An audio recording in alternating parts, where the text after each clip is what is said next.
बिस्मिल्लाहिर्रहमानिर्रहीम। अस्सलाम वालेकुम dear students, this is Mohammad Tariq Shaheen. Second year की मैथ हमारी जारी most important chapter 7th chapter है वेक्टर्स को हम सॉल्व कर रहे हैं, डिस्कस कर रहे हैं। 7.2 एक्सरसाइज का आज हमने इस लेक्चर इस वीडियो के अंदर 7, 8 और 9 क्वेश्चंस करने हैं। क्वेश्चन नंबर 7 और 8 जो बातें हैं ऑलमोस्ट हम पहले भी डिस्कस कर चुके, बट मैं बार बार रिपीट कर रहा हूँ शार्ट के हवाले से। क्वेश्चन नंबर 7 और 8 मोस्ट इंपॉर्टेंट है, तो आप लोग अगर वीडियो को लेक्चर को स्टेप बाय स्टेप फॉलो करेंगे तो इंशाल्लाह ये बातें, ये चीज़ें, ये क्वेश्चंस आप लोग को आसानी से समझ आ जाएंगे। क्वेश्चन नंबर 7 में देखें, दो पार्ट है। हमने करना क्या है 7 क्वेश्चन में, find a vector whose magnitude is 4 and is parallel to, और जो इसका सेकंड पार्ट है कहता है find a vector whose magnitude is 2 and is parallel to। कोई नई बात नहीं है स्टूडेंट्स। क्वेश्चन नंबर 7 में फर्स्ट पार्ट ही इसका चेक करवा देता हूं आप लोग को।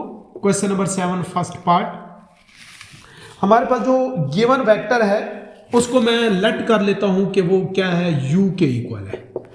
तो क्या है हमारे पास जी,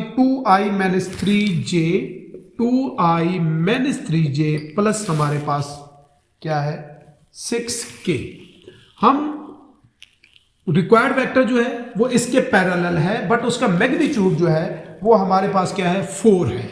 तो पहली बात तो देखिए, हम पहले इसका ही मैग्नीट्यूड फाइंड कर लेते हैं। वो क्या होगा 2 स्क्वायर माइनस 3 स्क्वायर। अब ये चीजें आई थिंक आप लोग को क्लियर होंगी कि मैग्नीट्यूड किसी भी वेक्टर का मैग्नीट्यूड लेंथ या नॉर्म कैसे फाइंड करते हैं। तो u magnitude is equal to क्या होगा 4 प्लस 9 प्लस हमारे पास 6, तो u 36, सॉरी 6 का स्क्वायर है तो 36 हो जाएगा। तो u magnitude is equal to हमारे पास 49।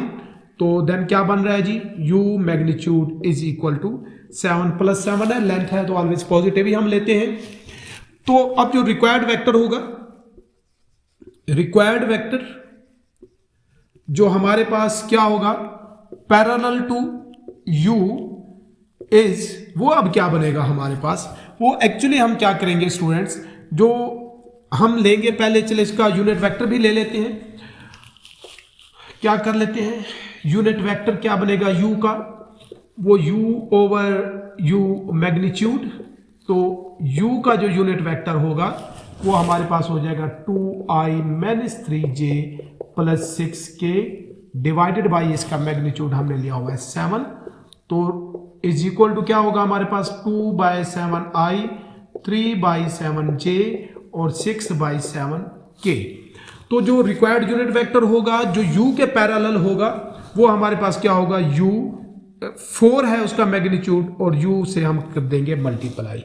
एक्चुअली ये कहना ये चाह रहा है, ये वेक्टर था हमारे पास u, हमारे पास जो रिक्वायर्ड वेक्टर है इसके पैरेलल ही है, बट उसका मैग्नीट्यूड क्या है हमारे पास 4 है। तो इसलिए हम क्या कर लेते हैं, u को जो हमारे पास वेक्टर गिवन है उसके यूनिट वेक्टर को 4 से मल्टीप्लाई करेंगे। हैं बोथ वेक्टर जो है वो पैरेलल है। तो हमारे पास क्या बनेगा, u into 2/7i minus 3/7j plus 6/7 हमारे पास k। तो क्या बन जाएगा 8/7i, 12/7j और ये 24/7k। तो कोई भी वेक्टर जिसका मैग्नीट्यूड 4 होगा और हमारे पास पैरेलल होगा u के, वो ये है, क्योंकि ये हमारे पास जो फॉर्म पैरेलल वेक्टर्स की बनती होती है हम इस तरह से लिखते थे। यहाँ पर लैम्डा जो है वो कांस्टेंट है जो हम मल्टीप्लाई करते हैं पैरेलल की डेफिनेशन से।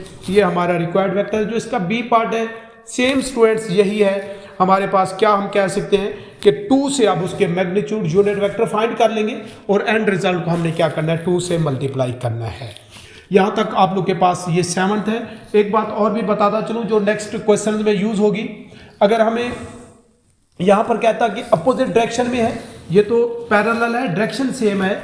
अगर सपोज ये हमें कहता कि ये अपोजिट डायरेक्शन में है तो फिर हम इसको क्या करते, -4 से मल्टीप्लाई करते। मैग्नीट्यूड वही बट डायरेक्शन अपोजिट है, तो फिर हमारे पास क्या आ जाता, सिंबल चेंज हो जाता है, क्योंकि जब डायरेक्शन रिवर्स होती है तो फिर हमारे पास सिंबल भी क्या हो जाता है, चेंज हो जाता है। इस तरह का जो नेक्स्ट क्वेश्चन आएगा, क्वेश्चन आई थिंक 10 में है, तो वो आप लोग खुद इसको कर सकते हैं सिंप्लीफाई, सॉल्व करेंगे, बाद में देख लेते हैं। अब क्वेश्चन नंबर देखें ज़रा, हमारे पास 8 जो है, क्वेश्चन नंबर 8 मोस्ट इंपॉर्टेंट है। 8 की देखें स्टेटमेंट क्या कहना चाह रहा है। 8 में हमारे पास है U, V and W represent the sides of a triangle. Question number 8 if कहता है U हमारे पास इक्वल है 2i plus 3j plus 4k। V हमारे पास क्या कह रहा है जी, V इक्वल है माइनस आई प्लस 3j माइनस k और W इक्वल है, ये 3 वेक्टर्स हैं, साइड्स ऑफ ट्राइंगल को रिप्रेजेंट करते हैं, I प्लस 6j माइनस ये zk है। ये तीनों कहता है अगर किसी भी ट्राइंगल की साइड्स को रिप्रेजेंट करते हैं तो फिर हमने क्या करना है, ये जो कांस्टेंट z ठहरा हुआ है इसको हमने करना है फाइंड। तो यहां पर लिख लेंगे हेयर, या गिवन है हमारे पास u, v एंड w क्या कर रहे हैं, रिप्रेजेंट करते हैं,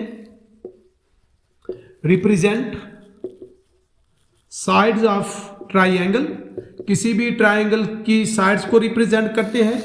तो जब भी कोई से 3 वेक्टर्स ट्राइंगल की साइड को रिप्रेजेंट करते हैं तो कोई से 2 वेक्टर्स का सम जो है वो थर्ड के इक्वल होता है। आप लोग के सामने नजर आ रहा है। वैसे भी इन दोनों को मैं ऐड करूंगा, i ये आता है, 3 और 3 को ऐड करें हमारे पास 6 आता है। तो ऑलमोस्ट जब इन दोनों के सम इसके इक्वल है तो ये भी हमारे पास क्या होगा, इक्वल होगा। अब जस्ट मैं इसमें वैल्यूज पुट कर देता हूं, क्या आएगा 2i प्लस 3j प्लस हमारे पास 4k माइनस हमारे पास i plus 3j minus k equal होगा w, वो i plus 6j minus zk। तो 2i and i 3j and 3j 6j, ये 4k, तो ये हो जाएगा हमारे पास ये 4k एंड माइनस k, तो प्लस 3k हो जाएगा, is equal to i plus 6j minus हमारे पास क्या हो जाएगा, zk हो जाएगा। आप लोग के सामने अगर कंपेयर कर लें तो i का coefficient 1 is equal to 1, 6 is equal to 6, तो 3 इज इक्वल टू क्या हो जाएगा हमारे पास माइनस z। तो हम कह सकते हैं z is equal to minus 3। अगर u, v एंड w तीनों किसी भी हमारे पास रिप्रेजेंट करते हैं, वेक्टर्स को रिप्रेजेंट करते हैं, तीनों वेक्टर्स किसी ट्राइंगल की साइड्स को रिप्रेजेंट करते हैं, तब जी हमारे पास किसके इक्वल होगा, -3 के इक्वल है। इंपॉर्टेंट है शार्ट के हवाले से क्वेश्चन, बिल्कुल सेम ऐसे ही स्टूडेंट्स अगर आप लोग देख लें क्वेश्चन नंबर 9 चेक किया जा सकता है। पोजीशन वेक्टर्स गिवन है A B C D respectively, हमने प्रूव करना है कि A B पैरेलल है किसके, C D के। स्टूडेंट्स आप लोग ए बी फाइंड करेंगे कैसे, जस्ट मैं यहाँ पर बता देता हूँ, कंप्लीट आप लोग इस क्वेश्चन को खुद कर सकते हैं। क्वेश्चन नंबर 9 हम ए बी फाइंड करेंगे, कैसे फाइंड होगा वो आप लोग को ऑलरेडी पता है, मैं बता चुका हूँ। चले अगर मैं लिखना चाहूँ यहाँ पर सारी वैल्यूज दी हुई है ए बी सी डी के रेस्पेक्टिवली, ए बी फाइंड कर लेंगे, सी डी भी स्टूडेंट्स इसमें हम फाइंड कर सकते हैं।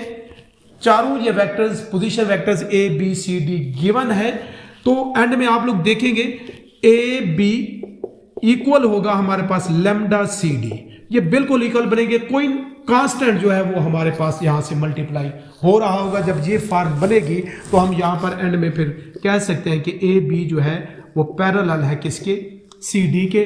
क्वेश्चन इस तरह से हम करते हैं, तो ये क्वेश्चन आप लोग इजीली खुद इसको चेक कर सकते हैं। 8 क्वेश्चन शार्ट के हवाले से मोस्ट इंपॉर्टेंट है, मैंने चेक करा दिया। 7 भी मैं उम्मीद करता हूँ मेरी ये वीडियो ये लेक्चर आप लोग को समझ आया होगा। नेक्स्ट वीडियो के साथ इसी चैनल पे इंशाल्लाह फिर हाजिर होऊंगा, तब तक के लिए अल्लाह हाफिज।